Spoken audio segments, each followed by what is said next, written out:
ನಮಸ್ಕಾರ. ಇವತ್ತು ಬನ್ನೂರಿನ ಹಸಿಭತ್ತ ಬಿಸಿ ಬೆಲ್ಲದ ನಾಡು ಕಾವೇರಿ ಸರ್ಕಲ್ನಲ್ಲಿ ಒಂದು ಸರ್ಕಾರಕ್ಕೆ ಮತ್ತು ಬನ್ನೂರಿನ ಪುರಸಭೆ ಮತ್ತು ಶಾಸಕರು ಸಂಸದರಿಗೆ ಒಂದು ಆಗ್ರಹವನ್ನು ಮಾಡ್ತಾ ಇದ್ದೇವೆ. ಆಗ್ರಹದ ಇಷ್ಟೇ, ನಮ್ಮ ಬೇಡಿಕೆ ಏನಂದ್ರೆ ಕಾವೇರಿ ಸರ್ಕಲ್ಲು ಬನ್ನೂರಿನಲ್ಲಿ ಬಹಳ ಮುಖ್ಯವಾದಂಥ ಸರ್ಕಲ್ಲು. ಸುಮಾರು 16 ಊರುಗಳಿಂದ ಇಲ್ಲಿ ಪ್ರಯಾಣ ಹತ್ತಲಿಕ್ಕೋಸ್ಕರ ಮೈಸೂರು, ಮಂಡ್ಯ, ಮಳವಳ್ಳಿ, ಬೆಂಗಳೂರು ಈ ಭಾಗಕ್ಕೆ ಹೋಗುವಂತ ಶ್ರೀರಂಗಪಟ್ಟಣ ಅನೇಕ ಭಾಗಗಳಿಗೆ ಇಲ್ಲಿಂದ ಪ್ರಯಾಣಿಕರು ಪ್ರಯಾಣಿಸ್ತಾರೆ.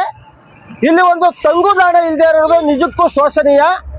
ಹಂಗಾಗಿ ಪ್ರಯಾಣಿಕರ ತಂಗುದಾಣವನ್ನು ಮಾಡಬೇಕು, ಬಸ್ ಸ್ಟಾಪ್ ಅನ್ನ ಮಾಡಬೇಕು ಅಂತೇಳಿ ನಾವು ಆಗ್ರಹವನ್ನ ಮಾಡ್ತಾ ಇದ್ದೇವೆ. ಕಾರಣ ಇಷ್ಟೇ, ಇಲ್ಲಿ ತಂಗುದಾಣ ಇಲ್ಲದೆ ಇರೋದ್ರಿಂದ ಬಿಸಿಲಿನ ತಾಪ ಹೆಚ್ಚಾಗಿದ್ದು, ಮಳೆ ಬಂದಾಗ ಅಥವಾ ಗಾಳಿ ಇದ್ದಾಗ ಮಹಿಳೆಯರು, ಮಕ್ಕಳು, ವೃದ್ಧರು ಬಸ್ ಹತ್ತಲಿಕ್ಕೆ ನಿಂತ್ಕೊಂಡಂತ ಸಂದರ್ಭದಲ್ಲಿ ಸನ್ ಸ್ಟ್ರೋಕ್ ಆಗುತ್ತೆ ಮತ್ತು ಬಿಸಿಲಿನ ತಾಪಕ್ಕೆ ಜ್ಞಾನ ತಪ್ಪಿ ಬೀಳ್ತಾರೆ.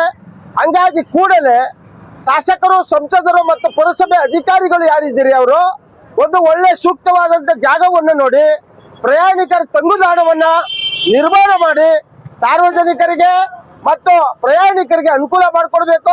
ಈ ಮುಖಾಂತರವಾಗಿ ಸಾರ್ವಜನಿಕವಾಗಿ ಮುಖ್ಯವಾಹಿನಿಗೆ ಒಂದು ತಂಗುದಾಣವನ್ನು ನಿರ್ಮಾಣ ಮಾಡುವ ಮುಖಾಂತರ ಪ್ರಯಾಣಿಕರಿಗೆ ಒಂದು ಒಳ್ಳೆ ಕೆಲಸವನ್ನ ಮಾಡಬೇಕು ಮತ್ತು ಆ ನಿಟ್ಟಿನಲ್ಲಿ ಸಾರ್ವಜನಿಕರ ಪರವಾಗಿ ಸರ್ಕಾರಗಳು ಕೆಲಸವನ್ನು ಮಾಡಬೇಕು.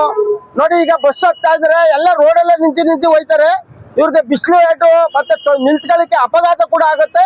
ಸರಿಯಾದಂತ ಒಂದು ತಂಗುದಾಣ ಇರಲಿಲ್ಲ ಅಂದ್ರೆ ಬಹಳ ಸಮಸ್ಯೆ ಆಗುತ್ತೆ ಮಹಿಳೆಯರು, ಮಕ್ಕಳಿಗೆ. ಹಂಗಾಗಿ ಕೂಡಲೇ ಪುರಸಭೆಯವರು ಒಂದು ಒಳ್ಳೆ ಜಾಗವನ್ನು ನೋಡಿ ಸರ್ಕಾರದಲ್ಲಿ ಮಂಜೂರನ್ನು ಮಾಡ್ತೀವಿ.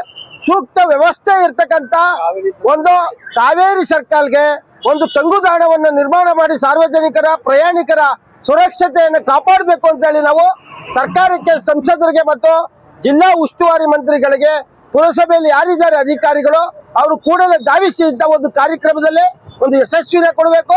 ಸಾರ್ವಜನಿಕರ ಪರವಾಗಿ ಕೆಲಸವನ್ನ ಮಾಡಿ ತಂಗುದಾಣವನ್ನು ನಿರ್ಮಾಣ ಮಾಡಬೇಕು ಅಂತೇಳಿ ನಾನು ಆಗ್ರಹವನ್ನು ಮಾಡ್ತಾ ಇದ್ದೇನೆ. ಕರ್ನಾಟಕ ರಾಜ್ಯ ರೈತ ಸಂಘ ಮೂಲ ಸಂಘಟನೆ ಮೈಸೂರು ಜಿಲ್ಲಾಧ್ಯಕ್ಷರು ಮತ್ತು ನಮ್ಮೆಲ್ಲ ಸಾರ್ವಜನಿಕ ಬಂಧುಗಳ ಜೊತೆಯಲ್ಲಿ ನಾವು ಒಂದು ಆಗ್ರಹವನ್ನು ಮಾಡ್ತಾ ಇದ್ದೇನೆ. ನಮಸ್ಕಾರ.